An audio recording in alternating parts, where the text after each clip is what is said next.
Assalamualaikum warahmatullahi wabarakatuh. Waalaikumsalam warahmatullahi wabarakatuh. Alhamdulillah, wassalatu wassalamu ala rasulillah wa ala alihi wa ashabihi wa man tabi'ahum bi ihsanin ila yaumiddin. Amma ba'd. Ikhwan wa akhwat rahimani wa rahimakumullah, kita kajian dan pelajaran kita dengan kitab Syarh Sunnah oleh Al-Imam Al-Barbahari rahimana wa rahimahullah.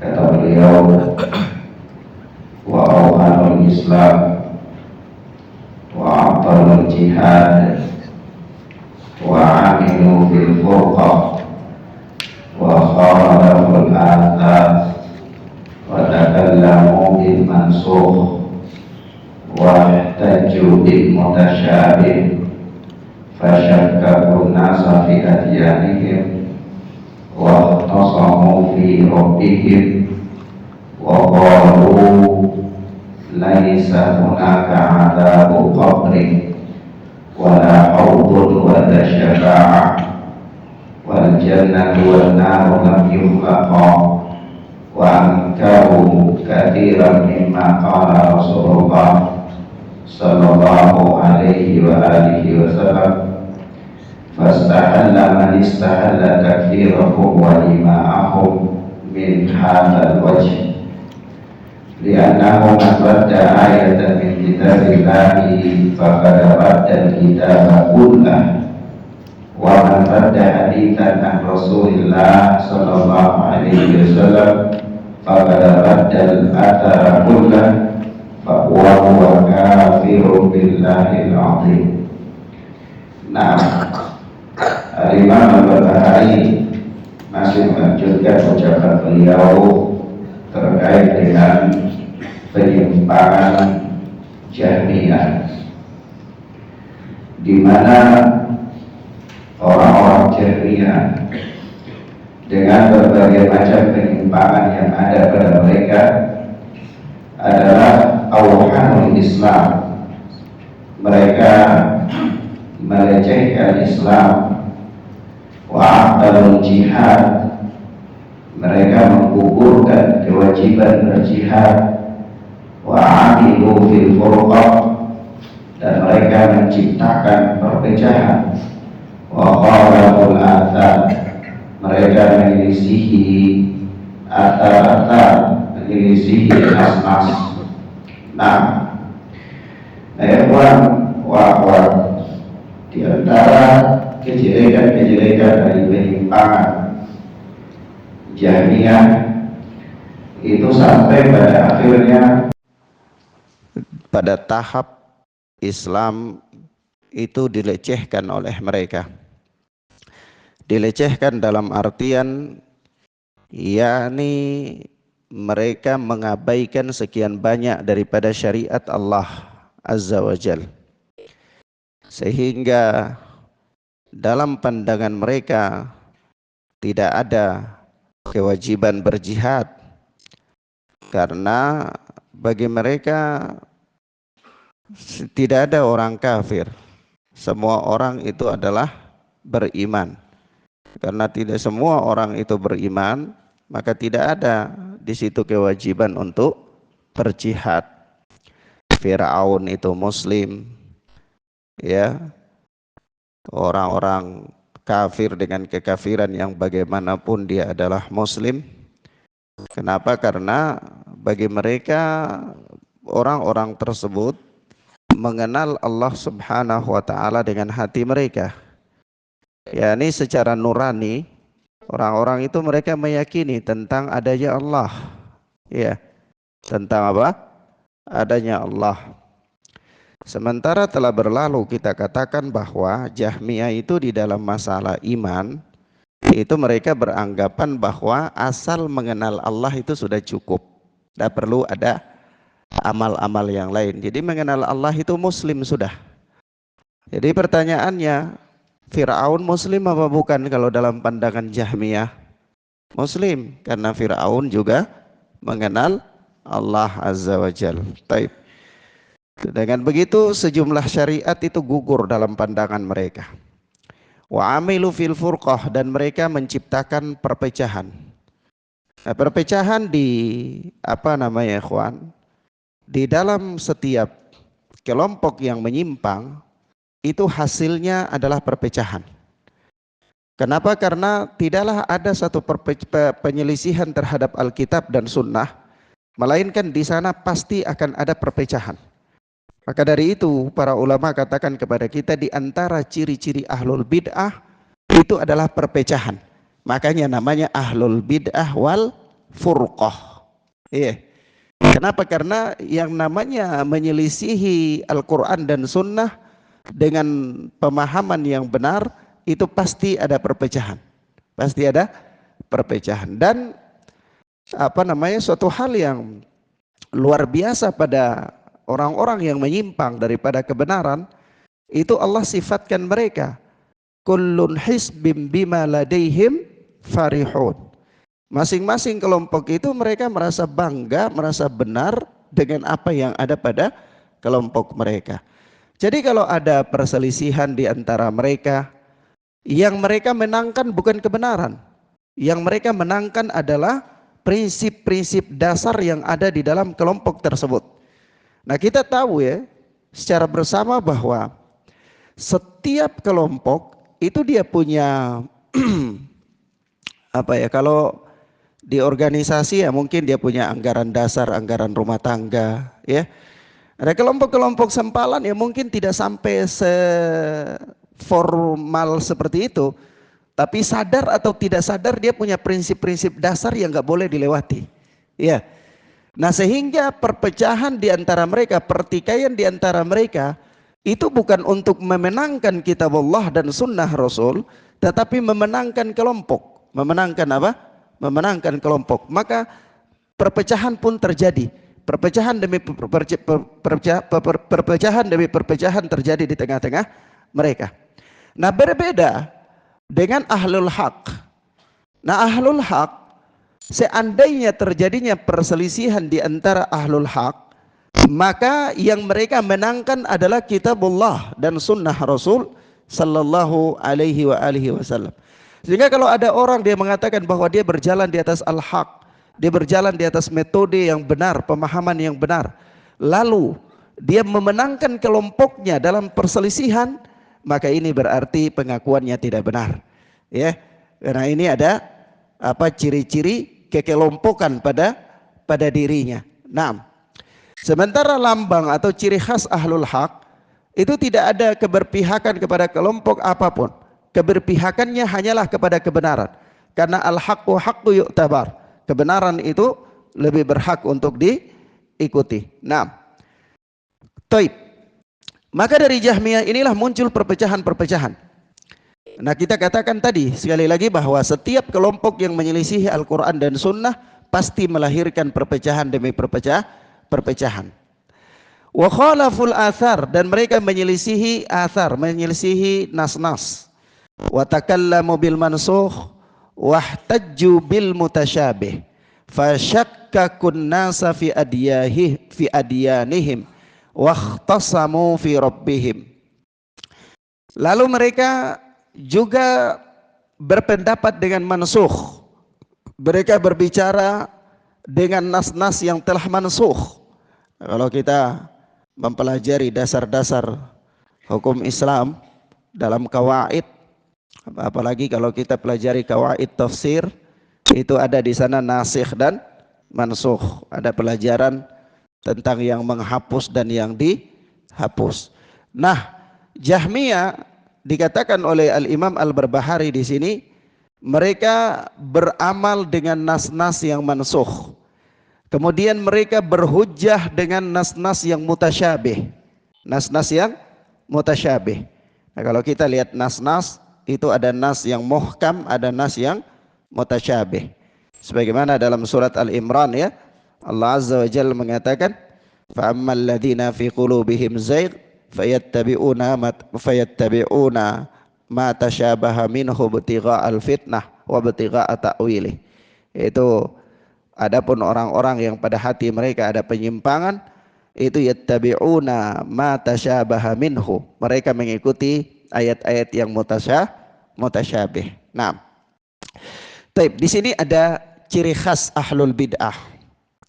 Nah, ciri khas ahlul bid'ah ya ikhwan, itu memang mereka beramal dengan nas-nas yang mutasyabih. Kemudian mereka beramal dengan nas-nas yang mansukh. Ala kulli hal, mereka memilih nas-nas untuk mendukung apa yang dia inginkan. Jadi kebiasaan motong-motong ayat, kebiasaan motong-motong hadis untuk kepentingan membenarkan apa yang dia berada di atasnya, itu bukan hal yang aneh lagi, bukan hal yang baru lagi pada setiap kelompok yang menyimpang. Mafhum ya ikhwan? Nah, ini ciri khas mereka. Ini ciri khas mereka. Ya, beramal dengan nas-nas yang mutasyabih. Beramal dengan kisah-kisah yang multi tafsir. Beramal dengan perkara-perkara yang kejelasan, keakuratan sanadnya tidak jelas. Kita lihat ya. Kita lihat misalnya di perkara tawassul saja misalnya. Ya, perkara tawassul kepada kubur Nabi sallallahu alaihi wasallam. Itu orang-orang berhujjah. Ya, Al-Imam Ibnu Katsir di dalam tafsir Ibnu Katsir ketika menjelaskan firman Allah dalam surat An-Nisa ayat yang ke-64, itu beliau membawakan sebuah kisah di dalam tafsir Ibnu Katsir. Kisahnya itu dari Al-Utbi. Itu dia katakan bahwa suatu ketika dia ada di Masjid Nabawi, dia sedang duduk-duduk, kemudian datang seorang Arab Badui. Seorang Arab Badui, kemudian Arab Badui ini bertawassul kepada kuburan Nabi sallallahu alaihi wasallam. Lalu dia baca ayat tersebut, An-Nisa ayat 64. Coba antum lihat di situ, An-Nisa ayat 64. Mana? Mushaf.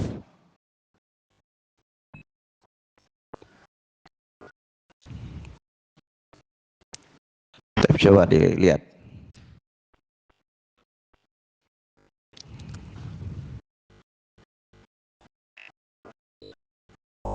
Wajadta, baca karya.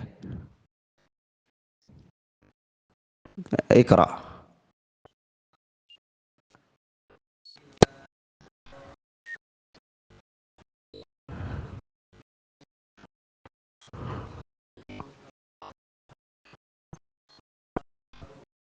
Fastaghfirullah.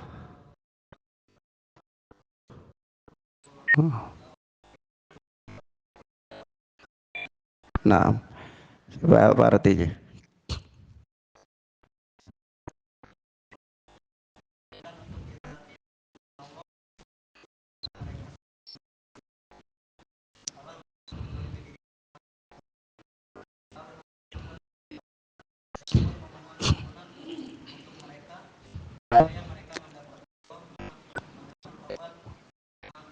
Naam. Jadi itu syahidnya. Sisi pendalilannya, di situ Allah Subhanahu wa taala mengatakan, dan kalaulah orang-orang yang mendolimi diri mereka, itu mereka datang kepada Rasul sallallahu alaihi wasallam memohonkan ampunan dan meminta Rasul untuk memohonkan ampunan kepada mereka, niscaya mereka mendapati Allah Subhanahu wa taala Maha Pengampun lagi Maha Penyayang. Nah, ini Arab Badui ini dia datang lalu dia baca ayat ini. Dia katakan, ya Allah, saya mendengar firman-Mu mengatakan begini. Maka dengan ayat itu dia bertawassul kepada kuburan Rasulullah sallallahu alaihi wasallam. Datang kepada Rasul meminta ampun dan Rasul pun meminta ampun kepada mereka. Paham enggak? Iya. Nah, ini Badui datang ke kuburan Nabi membaca ayat ini dan mengatakan, ya Allah, sekarang saya bertawassul kepada Nabi-Mu untuk mengampuniku. Ya, lalu dia baca beberapa syair. Lalu dia pergi. Al-Imam Ibnu Katsir membawa kisah ini di dalam tafsir Ibnu Katsir. Lalu dia pergi. Dia pergi. Utbi yang ketika itu ada di situ yang menyaksikan kisah itu langsung tertidur, ngantuk tertidur. Tertidur mimpi didatangi oleh Nabi sallallahu alaihi wasallam.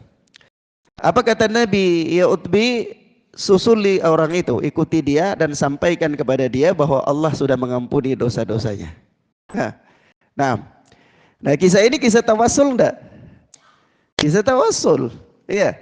Nah, apa jawabannya ikhwan? Bagaimana menjawabnya?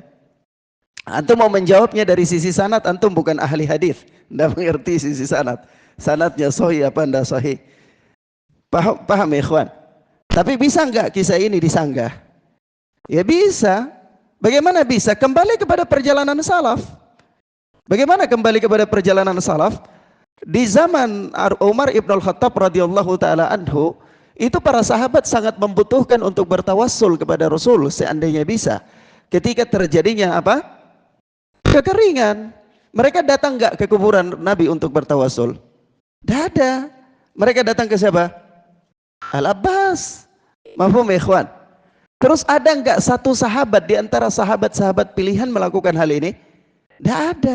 Kalau tidak ada, perjalanan salaf yang lebih kedepankan apa perjalanan Badui ini? Ya, perjalanan sahabat. Berarti khalas. Begitu cara memahami. Paham ya ikhwan? Paham ya? Sehingga nanti kalau orang berdalil dengan nas-nas yang mutasyabih, berdalil dengan kisah-kisah yang mungkar, ya berdalil dengan ayat-ayat yang mansukh, nas-nas yang mansukh, lalu antum bingung karena antum nggak mengerti tentang nas, antum mengatakan kisah ini bagaimana? Bagaimana cara memahaminya? Tidak usah repot, kembali kepada perjalanan salaf. Apa ada enggak para sahabat yang melakukan yang demikian? Kalau enggak ada, maka tentu perjalanan sahabat lebih pantas untuk kami ikuti dan kami teladani daripada selain mereka. Begitu. Mafhum ya ikhwan? Sederhana saja. Taib. Yang kedua, ana ingin katakan dari sisi sanad, kisah ini mungkar. Kisah ini apa? Mungkar. Kisah yang mungkar. Memang Ibnu Katsir di dalam tafsir Ibnu Katsir membawa kisah ini dan beliau tidak mengomentari sahih apa dhaif, tidak mengomentari, hanya membawa kisahnya saja.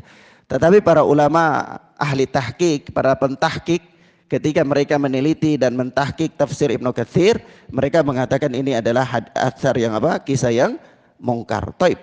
Itu bukan pembahasan, tapi pembahasan anak adalah bagaimana cara beristidlal ya dalam membantah orang-orang yang suka berdalil dengan ayat-ayat mutasabih, berdalil dengan kisah ayat-ayat atau nas-nas yang mansukh, berdalil dengan apa? Kisah-kisah yang mungkar dan motong-motong ayat, motong-motong hadis untuk kepentingan dia. Itu sudah kebiasaan, sudah merupakan ciri khas ahlul bid'ah. Paham ya ikhwan? Jadi kalau di zaman ini ada yang kayak gitu, enggak usah kaget-kaget. Jangan terlalu kaget-kaget. Jangan terlalu apa begitu ada hal kayak gitu kaget, heboh, ya. Kemudian apa? Ikut apa namanya?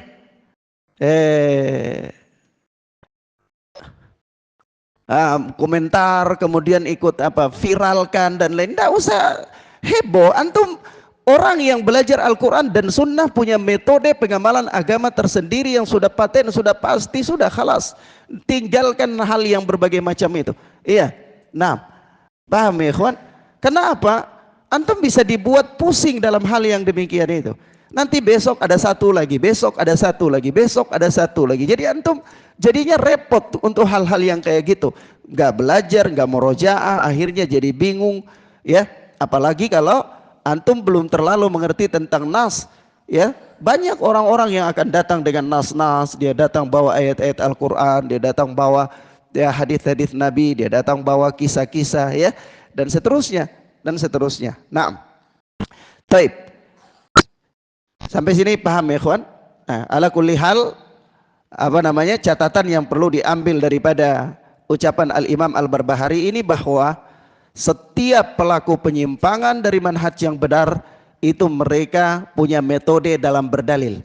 Metode dalam berdalil itu adalah menggunakan nas-nas yang mansukh, menggunakan nas-nas yang mutasyabih, ya, motong-motong ayat, ya, motong-motong hadis, ya, dan seterusnya. Itulah metode mereka. Maka kita katakan ya ikhwan, tidaklah masuk membicarakan tentang ayat-ayat mutasyabih melainkan dua jenis manusia.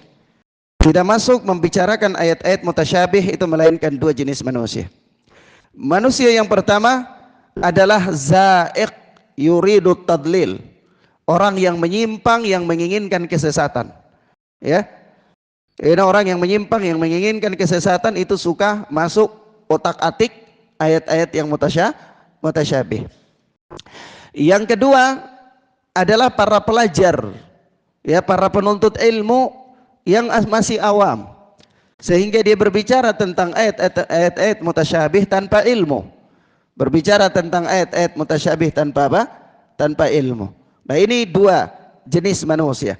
Adapun apa ulama yang dalam, orang-orang yang dalam ilmunya, Allah sudah sifatkan mereka, warrasikhuna fil ilmi yaquluna apa? Adapun orang-orang yang dalam ilmunya, mereka berkata, kullun min indi rabbina. Semua itu berasal dari apa? Rabb kami Allah Jalla wa Ala. Taib. Kemudian fasyakkakun nasa fi adyanihim. Ya, mereka membuat keraguan-raguan kepada manusia dalam agama mereka. Ya, kalau datang dengan hujah yang ya kontradiksi, nas-nas, ya pastilah membuat keraguan pada orang-orang awam. Ya. Naam. Kemudian waqtasamu fi rabbihim. Ya, mereka berbantah-bantahan tentang zat Allah Azza wa Jalla, nama-nama dan sifat-sifatnya. Wa qalu laisa hunaka adzabu qabrin, dan mereka punya keyakinan, ya, Jahmiyah itu punya keyakinan yang mereka mengatakan bahwa tidak ada adab kubur, wala haudun, tidak ada telaga Nabi, wala syafa'ah, tidak ada syafaat, wal jannatu wan naru lam yukhlaqa, surga dan neraka itu belum diciptakan. Surga dan neraka belum diciptakan.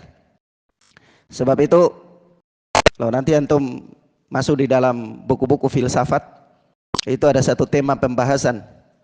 Tema pembahasannya itu adalah apakah surga yang nanti dihuni oleh manusia setelah kiamat itu adalah surga yang pernah dihuni oleh Adam alaihi salatu wassalam atau tidak.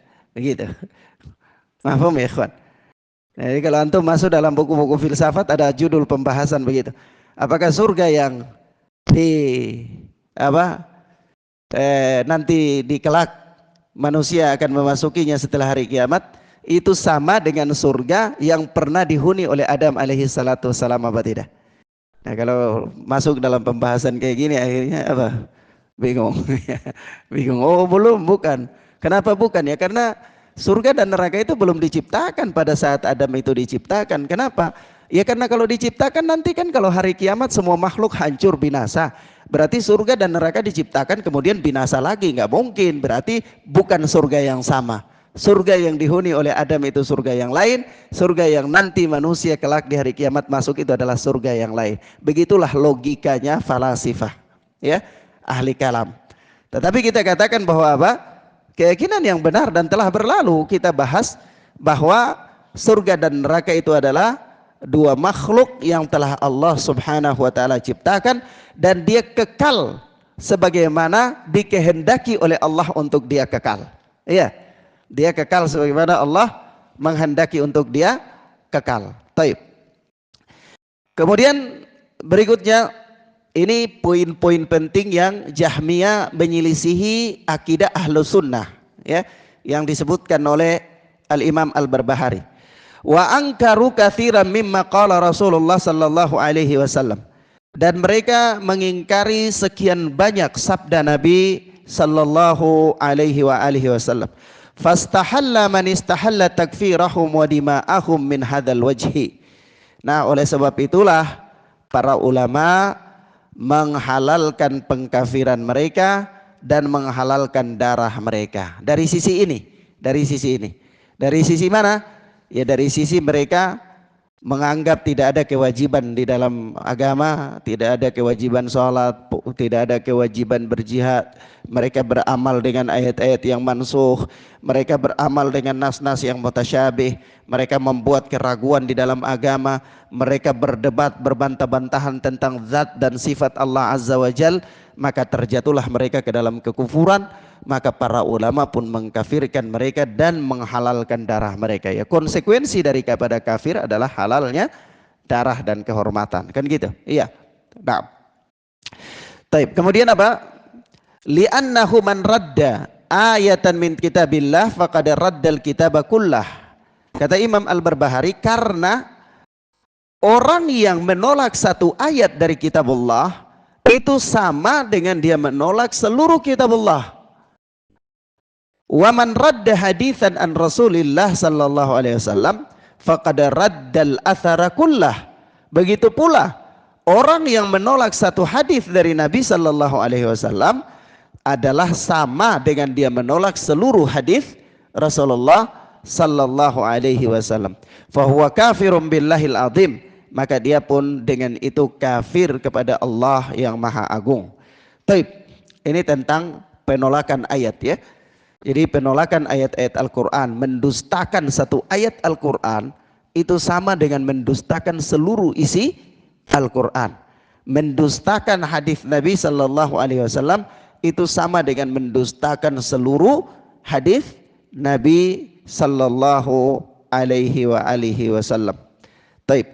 Dengan sebab-sebab itulah ya Al-Imam Al-Barbahari memberikan penekanan bahwa penyimpangan Jahmiyah itu sudah keterlaluan di dalam agama, maka para ulama pun mengkafirkan mereka. Nah, taib. Sampai di sini antum paham? Mafhum ya ikhwan. Selanjutnya berkata Al-Imam Al-Barbahari, "Fadamat lahumul muddah wa wajadu minas sultani ma'unah ala dhalik.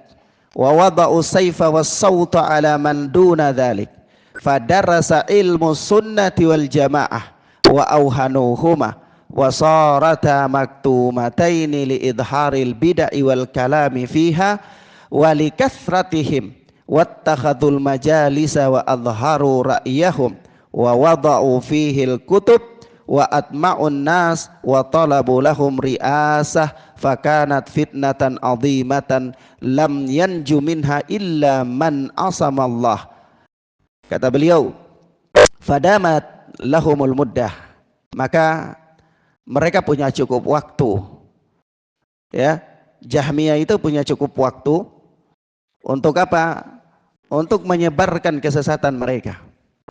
Wa wajadu binas sultani ma'unatan ala dalik, dan mereka mendapati dukungan dari penguasa. Mereka mendapati dukungan dari penguasa. Ya, diisyaratkan oleh Al-Imam Al-Barbahari di sini adalah pada penguasa di keturunannya Harun Ar-Rasyid. Ya, di anak-anak Harun Ar-Rasyid, 3 khalifah itu memang mereka terkontaminasi dengan pemikiran Mu'tazilah dan Jahmiyah ya. Nah, mafhum ya ikhwan, sampai pada zaman itu terjadinya banyak kerusakan-kerusakan. Imam Ahmad dipenjara, para ulama dihukum ya. Kemudian ya sunnah itu dipadamkan oleh ahlul bid'ah melalui tangan penguasa. Maka para ulama di dalam kitab-kitab akidah mengatakan kepada kita, salah satu ciri khas ahlul bid'ah adalah selalu menggandeng penguasa, memprovokasi penguasa untuk melegalkan penyimpangan mereka. Ya, memprovokasi penguasa untuk melegalkan penyimpangan mereka. Itu sudah dari zaman dulu, dan itu termasuk bagian daripada ciri khas ahlul bid'ah. Ya, mereka memprovokasi kekuatan penguasa untuk melegalkan penyimpangan mereka. Maka di sini Jahmiyah pun begitu. Mereka melakukan lobi-lobi kepada penguasa ya.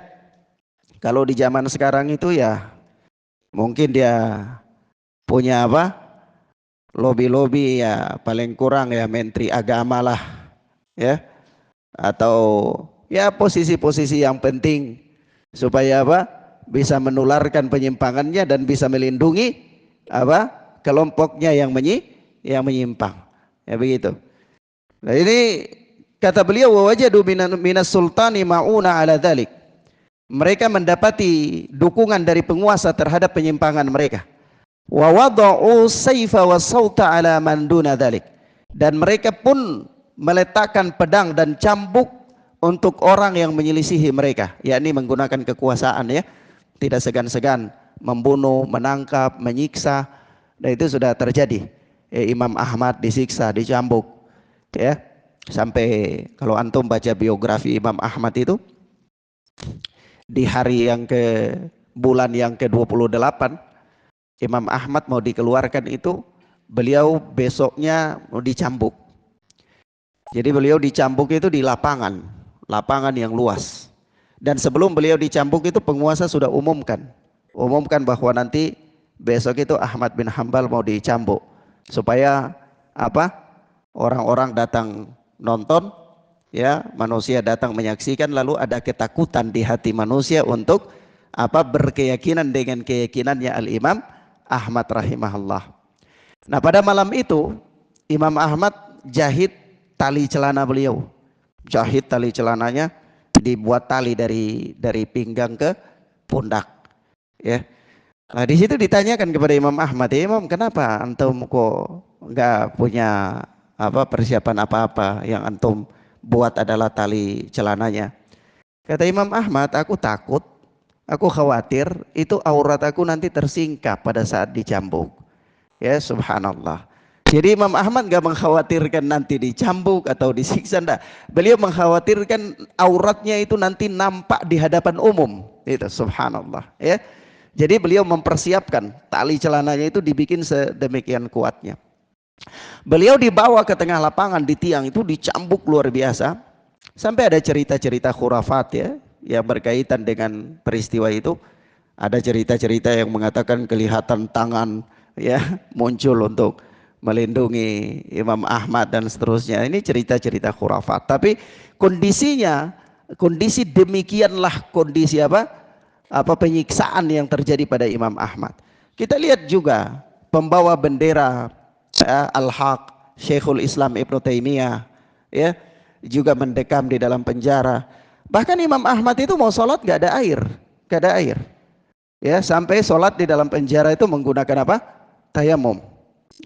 Begitu pula kita lihat Imam Al-Barbahari. Imam Al-Barbahari sampai apa? Meninggal itu di dalam rumah sahabatnya saja, dalam kamarnya, nggak ada yang tahu. Padahal ini imam besar di zamannya. Kenapa? Karena ahlul bid'ah berhasil memprovokasi penguasa sehingga pemahaman mereka itu dilegalkan oleh penguasa. Lalu penguasa menggunakan kekuatannya untuk mengintimidasi orang-orang yang berseberangan dengan keyakinan yang dianut oleh penguasa itu. Begitu.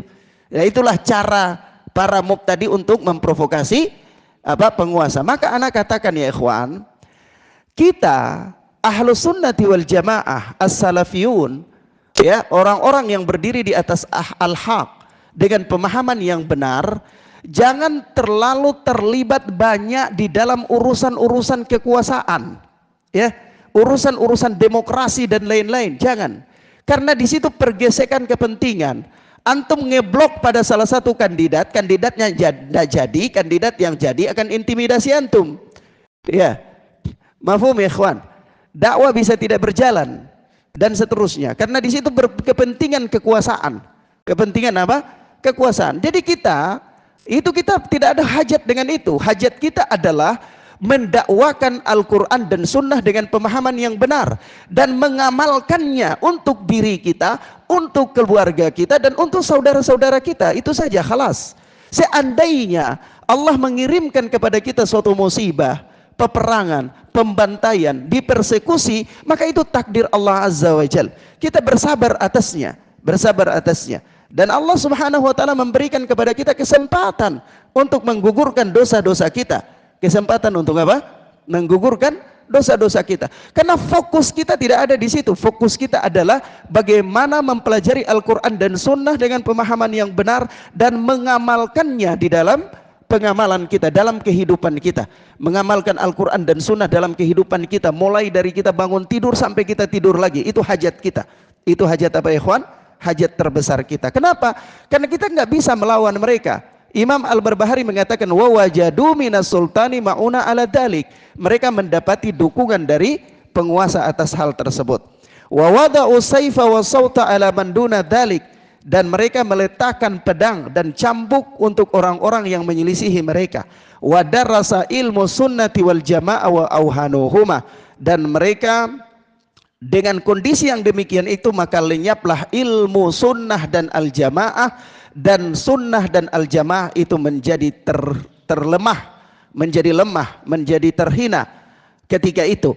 wasarata maktumataini li idharil bid'ah wal kalami fiha, sehingga Al-Quran dan Sunnah ahlul haq itu menjadi tersembunyi, menjadi ketakutan, menjadi dikucilkan, ya, menjadi guraba karena banyaknya tersebarnya berbagai macam bid'ah dan ahli kalam. Walikathratihim wattakhadu majalisa wa adharu ra'yahum. Ahlul bid'ah dan ahlul kalam itu mempunyai panggung, mereka punya majelis-majelis untuk mendakwakan penyimpangan-penyimpangan mereka, sementara ahlul haq tidak punya itu. Wa wada'u fihil kutub, ahlul bid'ah pun punya kesempatan untuk mengarang berbagai macam buku. Wa atma'un nas, mereka membuat manusia itu tamak terhadap dunia. Wa talabu lahum ri'asah, dan mereka mencari kedudukan, mencari jabatan. Fakanat fitnatan azimah, maka terjadilah fitnah yang begitu besar. Lam yanju minha illa man asamallah, tidak ada yang selamat dari fitnah yang demikian itu kecuali orang-orang yang dipelihara oleh Allah. Kecuali apa? Orang-orang yang dipelihara oleh Allah. Jadi ana sarankan kepada antum, kalau mau melihat bagaimana fitnah yang terjadi, antum baca Bidayah wa Nihayah, antum baca apa Al-Imam Ad-Dahabi, ya, Syiar Alam Nubala, ya, dan antum baca tarikh Khulafaur Rasyidin, nanti antum lihat di sana bagaimana kondisi kekacauan ketika itu. Darah ditumpahkan di mana-mana, ya, terjadi peperangan antara ahlul haq dan ahlul batil. Benar-benar ahlul batil menguasai panggung, ya, sampai apa? Sampai ahlul haq itu lari dari suatu tempat ke tempat yang lain, bersembunyi dari suatu tempat ke tempat yang lain, ya. Mereka tidak punya kesanggupan untuk itu. Kenapa? Karena penguasa melindungi ahlul batil, ya. Nah, kemudian apa ya ikhwan? Tidak ada yang selamat dari fitnah itu kecuali orang yang dijaga oleh Allah. Fa'adna man kana yusibur rajulu min mujalasatihim ayyashukka fi dinihim. Resiko paling terkecil bagi orang yang suka duduk dengan orang-orang yang menyimpang, dalam kondisi ini, konteks ini adalah orang-orang Jahmiyah, kondisi paling terkecil bagi dia itu ragu dalam agama. Seandainya dia tidak sampai mengikuti paham Jahmiyah, maka dia pasti ragu dalam agama. Itu apa? Risiko paling terkecil. Kita katakan begini, ucapan Al-Imam Al-Barbahari ini bukan berkaitan dengan Jahmiyah saja, tapi berkaitan dengan seluruh kelompok yang sesat. Maksudnya begini, kalau kita bergaul dengan kelompok yang sesat, ini bahaya bergaul dengan orang-orang yang sesat, ya. Kalau kita bergaul dengan kelompok yang sesat, bahaya paling teringannya itu ragu dalam agama. Kalau ragu dalam kebenaran yang kita pegang, seandainya kita tidak ikut mereka, kalau kita tidak ikut mereka, maka bahaya paling ringan yang kita dapat itu ragu terhadap kebenaran yang kita pegang. Maka dari itu, inilah efek daripada bergaul dengan orang-orang yang menyimpang. Maka jangan suka bergaul dengan orang-orang yang menyimpang. Jangan suka apa? Bergaul dengan orang-orang yang menyimpang. Karena kalau dia tidak membawa kita kepada kesesatan, paling kurang kita itu dia membawa kita pada keraguan-raguan terhadap kebenaran. Iya, keraguan-raguan terhadap kebenaran. Baik. Kemudian au yutabi'ahum au yara ra'yahum alal haq, atau ya dia mengikuti mereka, kalau enggak ya dia menganggap mereka berada di atas kebenaran. Wala yadri annahu alal haq au alal batil, dan dia tidak tahu bahwa dia itu di atas kebenaran apa di atas kebatilan. Fasara syakan, maka jadilah dia orang yang ragu. Fahalakal khalqu hatta kana ayyama Ja'far alladhi yuqalu lahu al-mutawakkil, maka zaman ini terjadi kerusakan sedemikian adanya, manusia berada dalam keadaan binasa sampai pada masa-masa kepemerintahannya Ja'far yang disebut Al-Mutawakkil, ya. Ini pemerintahan berganti dengan Ja'far yang dinamakan dengan Al-Mutawakkil. Dia ini namanya adalah Ja'far bin Muhammad bin Harun Ar-Rasyid. Ja'far bin Muhammad bin Harun Ar-Rasyid, dia cucunya Harun Ar-Rasyid. Dia ini termasuk khalifah Bani Abbasiyah, lahir pada tahun 207 Hijriah. Nah, dia ini Allah berikan dia hidayah. Allah berikan dia hidayah, dia menerima kebenaran, akhirnya dia melindungi ahlu sunnah, maka ahlu sunnah pun punya kesempatan untuk membalik keadaan, berbicara tentang kebenaran walaupun kondisi mereka waktu itu sangat sedikit. alladzi yuqalu lahu al-mutawakkil fa adfa Allahu bihil bid'ah wa adhara bihil haqq wa adhara bihi ahla sunnah wa talat alsinatuhum ma'a qillatihim wa kathrati ahlil bid'ah ila yaumina hadha. Kata Imam Al-Barbahari, pada zaman Ja'far Al-Mutawakkil inilah Allah mematikan, memadamkan bid'ah, Allah menampakkan al-haq, ya, Allah memenangkan ahlu sunnah, dan ahlu sunnah mempunyai kesempatan yang banyak untuk berbicara tentang kebenaran dalam kondisi jumlah mereka itu sedikit di tengah-tengah banyaknya ahlul bid'ah sampai pada hari ini. Taib. Dari apa yang disebutkan oleh Al-Imam Al-Barbahari di sini ada satu pelajaran penting, bahwa ya ikhwan, kita ingin katakan bahwa keterlibatan penguasa itu sangat mempengaruhi perjalanan sebuah dakwah.